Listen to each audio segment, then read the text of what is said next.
વસુદેવસુતમ દેવમ કંસચાણૂરમર્દનમ દેવકી પરમાનંદમ કૃષ્ણમ વંદે જગદ્ગુરુ. વિક્રમ સંવત 2082નું વર્ષ વૃષભ રાશિના સર્વ જાતકો માટે ખૂબ જ ઉત્તમ નીવડે એવી દેવાધિદેવ મહાદેવને પ્રાર્થના, ભગવાન શ્રી હરિનારાયણને પ્રાર્થના. શરૂઆત કરીએ. વિક્રમ સંવત 2082નું વર્ષ આપના માટે કેવું રહેશે? તો સૌ પ્રથમ આપણે જોઈએ તો 2081 કરતાં પણ 2082નું વર્ષ આપના માટે ઉત્તમ લાભ લઈને આવી રહ્યું છે. આ વર્ષની શરૂઆતમાં જ આપણા જે સંતાનો છે, સંતાનો તરફથી આપને સારામાં સારા લાભ પ્રાપ્ત થાય એવા મોટી ઉંમરના જે વ્યક્તિઓ છે એમના માટે આ વર્ષ આવી રહ્યું છે. આપના સંતાનોના કાર્યો એવા હોય કે જેનાથી આપને માન અને પ્રતિષ્ઠામાં વધારો થાય તેમજ આપનું ગૌરવ જળવાય એવું ઉત્તમ વર્ષ આપનું બની રહ્યું છે. આ ઉપરાંત જે યુવા અવસ્થાના જે યુવક યુવતી છે એમના માટે પણ આ વર્ષ સોનામાં સુગંધ ભળે એવું કાર્ય જે છે લઈને આવી રહ્યું છે. એટલો યુવાનોમાં જોશ અને જુસ્સો હોય કે આ વર્ષે કંઈક મનની અંદર સંકલ્પ કર્યો હોય કે મારે આ કાર્ય સિદ્ધ કરવું છે, તો એ કાર્ય સિદ્ધ થઈ અને રહે એવો ઉત્તમ યોગ આ વર્ષે બની રહ્યો છે. કારણ કે વર્ષની શરૂઆતમાં જ સાહસ અને પરાક્રમના ગ્રહો આપના ઉત્તમ બની રહ્યા છે. એ જ પ્રમાણે સાહસ અને પરાક્રમમાં પણ એટલી વૃદ્ધિ થઈ રહી છે કે તમે ધારો એ કાર્યને સિદ્ધ કરી શકો, પરંતુ એનો સંકલ્પ આપનો પ્રબળ હોવો જોઈએ. પોતાની બુદ્ધિ અને આવડત પ્રમાણે તમે કાર્ય કરશો તો એની અંદર તમે સારામાં સારી સફળતા પ્રાપ્ત કરશો, પરંતુ બીજાની દોરવણીએ દોરાઈ અને કાર્ય કરશો તો એવા કાર્યોની અંદર નુકસાન પણ થઈ શકે છે. એ બાબતે ખાસ સાવધાન રહેવાની જરૂર છે. કોઈની સલાહ લો, સૂચન લો, પરંતુ એ કાર્ય તમારા માટે સારું છે કે નહીં એનો પહેલાં તમે વિચાર કરો અને બુદ્ધિપૂર્વક એ વિચાર કરી અને પછી કાર્ય કરશો તો એની અંદર આપને સારામાં સારી સફળતા પ્રાપ્ત થશે. આ વર્ષે તમારે કોઈ પણ પ્રોપર્ટી વેચવાનું આયોજન હોય તો એ પ્રોપર્ટીને વેચવાના કાર્યોને તમે સ્થગિત રાખજો. નહીં તો જો એ પ્રોપર્ટી તમે વેચશો તો જે આપને લાભ મળવાના છે એનાથી અટકી અને લાભ મળશે. સ્થાવર મિલકત બાબતની અંદર જો વારસાઈ મિલકત હોય અને તમે વેચવાનું વિચારી રહ્યા હોય તો એની અંદર નાના મોટા વાદ વિવાદો થઈ શકે એમ છે. તો તમારે જે વારસાઈ મિલકત હોય તો ભાઈઓ ભાગીદારીમાં હોય અથવા તો જેની ભાગીદારીમાં મિલકત હોય તો એ બધાનો સલાહ સૂચન લઈ એક મત કરી અને કોઈપણ પ્રકારનું એક લખાણનું કાચું કાગળ કરી અને એ મિલકત વેચવાનું કાર્ય કરશો. નહીં તો એવા કાર્યોની અંદર વિલંબ થઈ શકે છે. તો એ બાબતે ખાસ સાવધાની રાખવાની. તેમજ આ વર્ષે નાના ભાઈ કે બહેન હોય એમના આરોગ્ય બાબતની ચિંતાઓ આપને સતાવ્યા કરશે, અથવા તો એમનું જે આરોગ્ય છે એ આ વર્ષે થોડું ઘણું નાદુરસ્ત રહે એવા યોગો બની રહ્યા છે. તો એ બાબતે એમની ખાસ કાળજી લેવી. જો એ બાબતે કાળજી રાખવામાં ના આવે તો એનાથી થોડા મુશ્કેલીના કાર્યો થઈ શકે છે. તેમજ કોઈ પણ પ્રકારના વાદ વિવાદો પણ નાના ભાઈ કે બહેન સાથે ટળે એવો પ્રયત્ન કરવો. આ વર્ષનો થોડો યોગ એવો છે કે નાના ભાઈ બહેન સાથે નાના મોટા વાદ વિવાદો આપને થાય અને એ વાદ વિવાદો ઉપર જો નિયંત્રણ રાખવામાં ના આવે અથવા તો એ વાદ વિવાદોને અવગણના કરવામાં આવે તો એના વિપરીત પરિણામો પણ આ વર્ષે આવી શકે એવા છે. તો એ બાબતે ખાસ સાવધાની રાખીને ચાલવું. એ જ પ્રમાણે કોઈ પણ પ્રકારના કોર્ટ કચેરીના કાર્યો ચાલતા હોય તો એની અંદર ખાસ સાવધાની રાખવી. કોઈ પણ પ્રકારના વાદ વિવાદ ચાલતા હોય તો ઓવર કોન્ફિડન્સમાં રહેવું નહીં કે ભાઈ મારી સાથે આ પ્રકારના પુરાવા છે અથવા તો મારી પાસે આ બધા સાધનિક કાગળો છે ને હું આમ જીતી જઈશ અથવા તો આ કેસ મારા ફેવરમાં જ છે. એવી રીતે વધારે પડતા જે કહેવાય એ ઓવર કોન્ફિડન્સમાં ના આવી જવું. આ વર્ષે તમારે જો કોઈ પણ પ્રકારના વાદ વિવાદ ચાલતા હોય તો કોઈ સારા સજ્જન વ્યક્તિની સલાહથી બને ત્યાં સુધી જો સમાધાનથી કાર્ય પતતું હોય તો સમાધાનથી કાર્ય પતાવો, અથવા તો કોઈ કાર્ય એવું બન્યું હોય કે જેના કારણે કોર્ટ કચેરી સુધી આપણે જવું પડે એવા યોગ બન્યા હોય તો કોઈ પણ સલાહ સૂચનમાં પોતાના સગાવાલાઓ હોય, ઈષ્ટમિત્રો હોય, એમની મદદ લઈ અને કાર્યને સુલટાવો. કાર્યને સુલટાવવા જશો તો એ કાર્ય સહજતાથી પૂર્ણ અને પાર પડી જશે. કોઈ પણ વાદ વિવાદ કે કોર્ટ કચેરી થશે નહીં. અને કદાચ પછી જો કોર્ટ કચેરી ના છૂટકે કરવાના થાય તો એ વાદ વિવાદ જે છે એ વધારે પડતો વકરે અને એના વિપરીત પરિણામો જે છે એ લાવે એવા યોગ છે. તો એ બાબતે ખાસ સાવધાની રાખવી અને સાવધાની રાખી અને એ જોવું કે બને ત્યાં સુધી વાદ વિવાદ થાય નહીં. તો એ બાબતે ખાસ કાળજી રાખવી. એ જ પ્રમાણે વિદેશમાં સ્થાયી થવાની ઈચ્છા હોય તો આ વર્ષ જે છે એ થોડું તકલીફવાળું છે. અહીંયાથી જે ફોરેન જવા માંગતા હોય, સ્ટુડન્ટ વિઝા ઉપર, વર્ક પરમિટ ઉપર અથવા તો પીઆરની ફાઇલ કરી હોય, તો એ બધા વ્યક્તિઓ માટે આ વર્ષ થોડું મુશ્કેલીકારક છે. આ વર્ષ કદાચ તમે વિદેશ જાઓ તો વિદેશની અંદર થોડો સંઘર્ષ વધારે રહેશે એવું મનની અંદર એક ગાંઠ બાંધી અને જ જજો. જો તમે એવું ધારશો કે ભાઈ અમે ત્યાં જઈએ ને સરળતાથી મારું કાર્ય પૂર્ણ થઈ જશે, તેવું આ વર્ષે બનશે નહીં. આ વર્ષના વિદેશ માટેના જે યોગો છે એ થોડા વિપરીત બની રહ્યા છે અને વિપરીત યોગોના કારણે વિઝા લેવામાં પ્રોબ્લેમ થાય.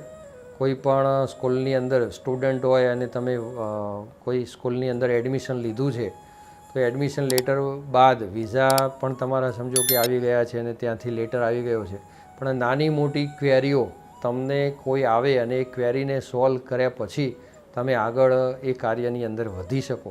તો એવી નાની મોટી કોઈ ક્વેરી આવે તો એનાથી વધારે પડતું નિરાશ થવાની જરૂર નથી. એ ક્વેરી સોલ્વ કરશો તો તમે ફોરેન જઈ શકશો. પણ ફોરેન ગયા પછી આપ સરળતાથી જે કાર્ય આગળ વધારવા માગો કે સરળતાથી મારું કાર્ય થઈ શકશે તો એવું થશે નહીં. તો એ બાબતે ખાસ કાળજી રાખી અને કરવું. એટલે એડવાન્સ માનસિક સક્ષમતા મેળવી અને અહીંયાથી જવું. શરૂઆતના 6 મહિના સુધી મારે મુશ્કેલી છે અને મારે મુશ્કેલીનો સામનો કરવો પડશે, આવી ગણતરીથી તમે જશો તો તમારે કોઈ વાંધો નહીં આવે. નહીં તો ઘણીવાર જો ત્યાં મુશ્કેલી વધારે પડતી શરૂઆત થઈ તો શરૂઆતના 6 મહિનાની અંદર જ આપે ઇન્ડિયા પાછું રિટર્ન આવવું પડે એવા યોગો બની રહ્યા છે. તો એ બાબતે ખાસ સાવધાની રાખવી. તેમજ વારસાઈ મિલકતના આગળ મેં કહ્યું એ પ્રમાણે કોઈ પણ જાતના કાર્યોની અંદર વાદ વિવાદ કરવા નહીં. જો વાદ વિવાદ કરો તો એનાથી આપણા કાર્યો બગડી શકે અને હાથમાં આવેલો લાભ હાથમાંથી જતો આપને દેખાય એવા યોગો બની રહેશે.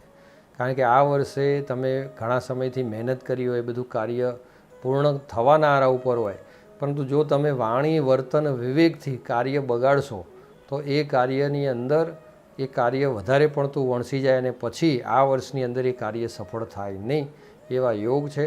તો આ બાબતે ખાસ સાવધાની રાખી અને ચાલવું. દર વર્ષ કરતાં આ વર્ષે આપણા આર્થિક લાભો ખૂબ સારા છે. એટલે આર્થિક લાભો ઉત્તમ બની રહ્યા છે. તો માઇન્ડ પણ આર્થિક લાભ બાબતમાં તમે જે વ્યવસાય કરતા હોય એ વ્યવસાયની અંદર ખાસ મગજ દોડાવો. એમાં આ વર્ષે પણ જે પ્લાસ્ટિકનો વેપાર કરતા હોય એમના માટે ખૂબ ઉત્તમ છે. જે ખાણીપીણીનો વ્યવસાય કરતા હોય ને એની સાથે જોડાયેલા હોય એમના માટે પણ વર્ષ ઉત્તમ છે.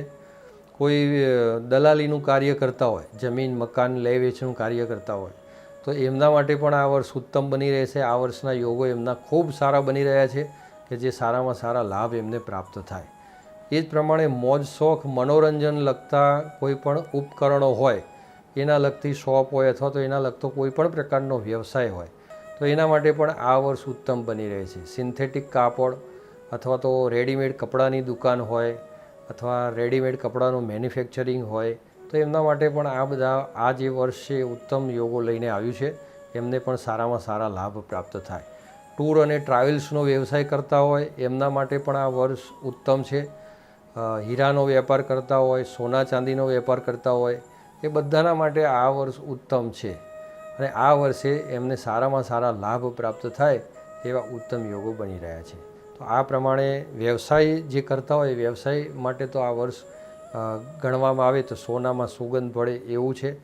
નોકરીવાળા વ્યક્તિઓ માટે તો વર્ષ સારું છે જ, પણ નોકરી કરતા જે વ્યક્તિઓ એના કરતાં પણ જે વ્યવસાય કરતા હોય એમના માટે આ વર્ષ ઘણું ઉત્તમ છે.